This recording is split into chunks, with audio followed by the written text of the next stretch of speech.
Una ako agto kasi medyo nuya mga sa sarili. Kaya lang babi ni Pastor Sean, sa pagtestimony man naton, umpisa kita sa gwapo. Pagwapo nga pagwapo gito mga pastor. So, pila ko uli mo gito gwapo nga. Ginapatamaan mo ako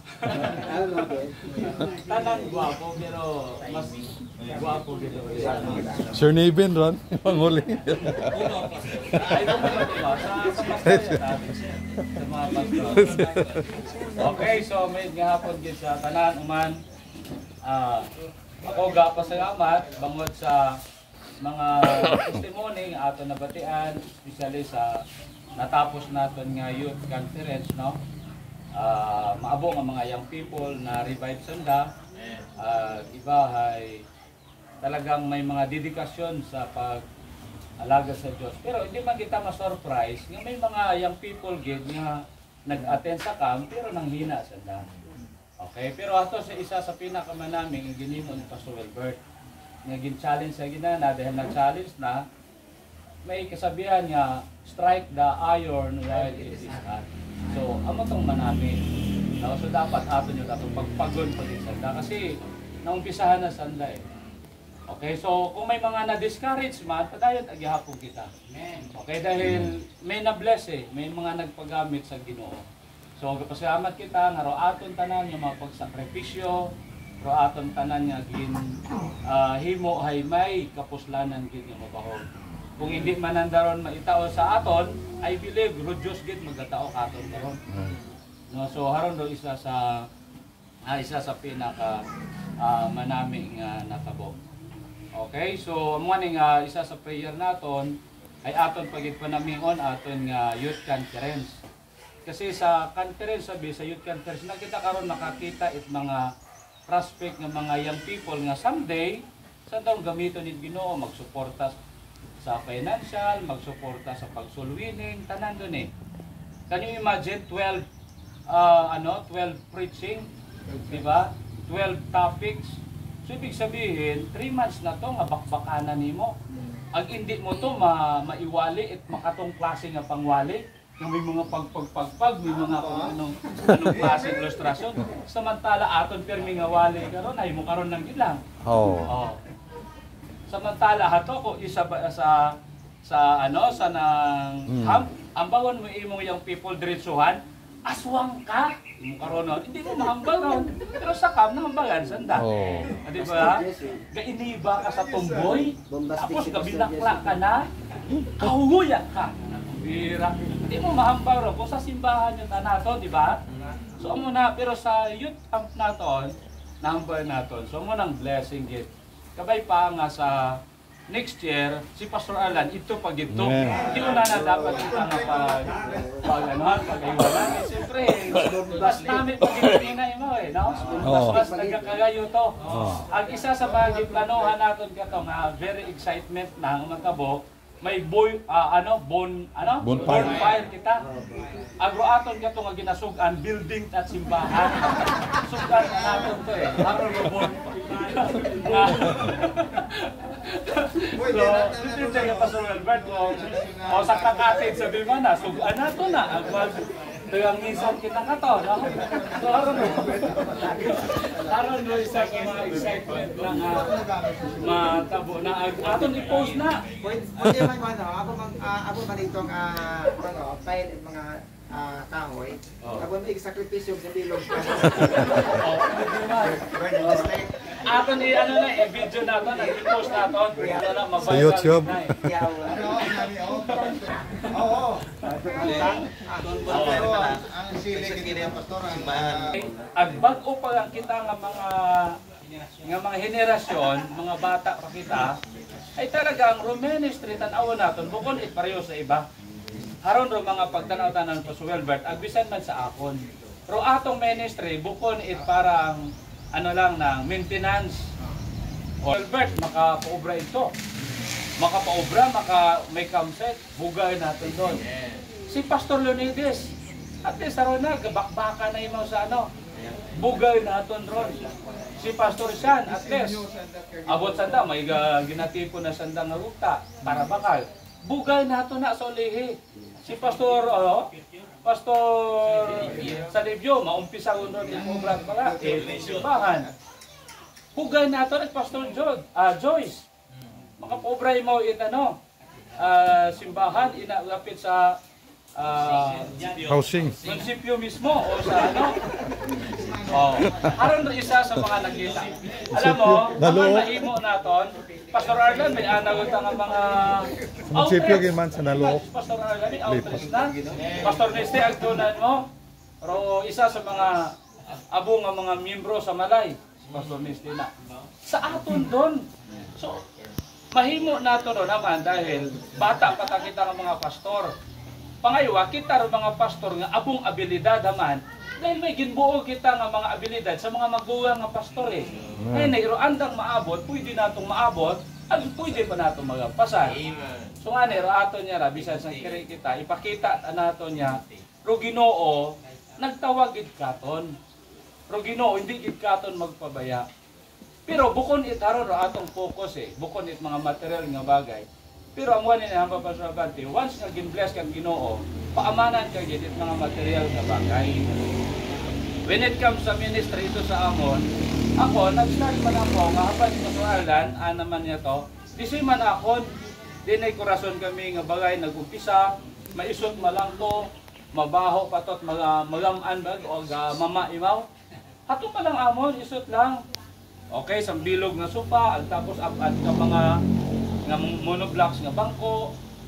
Huwag kami huwag gid ako nakaranas nga magbayad i 30. Pati sa kuryente huwag gid. Nung ako nag-pioneering, huwag gid na hasta naglipat kami sa pihak. Pero haron lang baabong persecution. Ginaisipan ka nga patyon ikaw, ginaisipan ka nga ikaw ay bugbugon. Wakat mahimo pero padayon lang.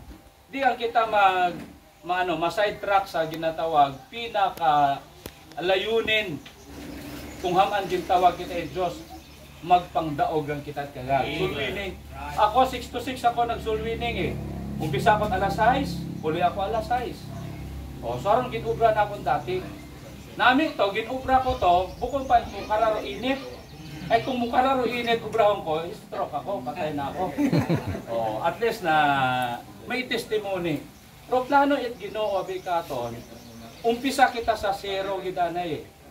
Okay? Kasi pag once nga zero kita, wa kita may pagmayabang, inakaron og Ginoo bata ka. So mauron doon. So nag-sideline ako dati. Pero ro sideline naton, what magain sa sideline? Pero ro sideline dapat may hangganan doon. Okay, may hangganan ron. Nag-sideline ako dati, Rowell. Sideline ako dati, hindi Pastor Niste, obra pa ako ito, kung ano itong obra-obrahon sa andang kubo-kubo ito, sa andang ano ito. Ay, sideline ko ron eh. Siyempre wak ha? Hasta nagsalig lang sa Ginoo. Sulwining malangkit lang, sa agam, man ako agam.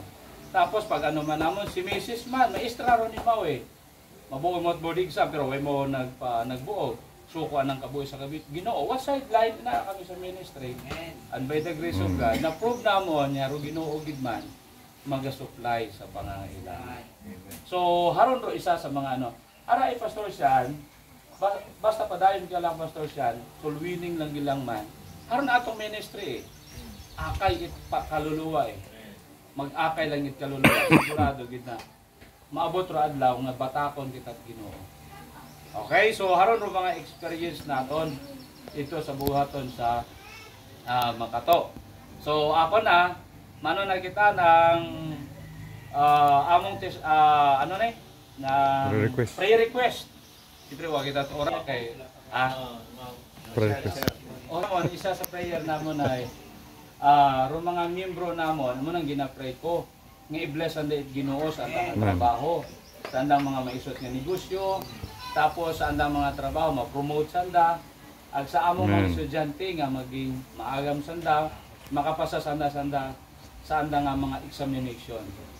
Kag isa sa mga gusto kong i-emphasize sa among simbahan makara ay gusto ko mapusa ro ginatawag emotion at young people.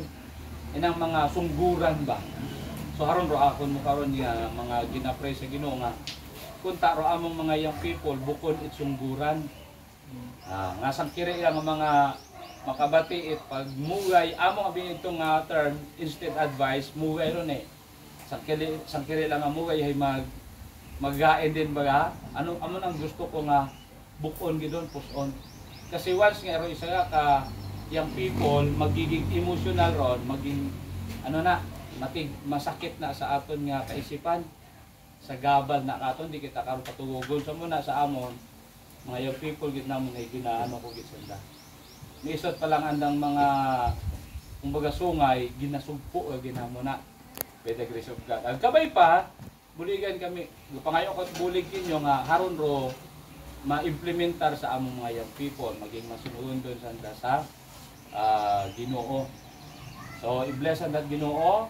Tapos, good health man namon, no?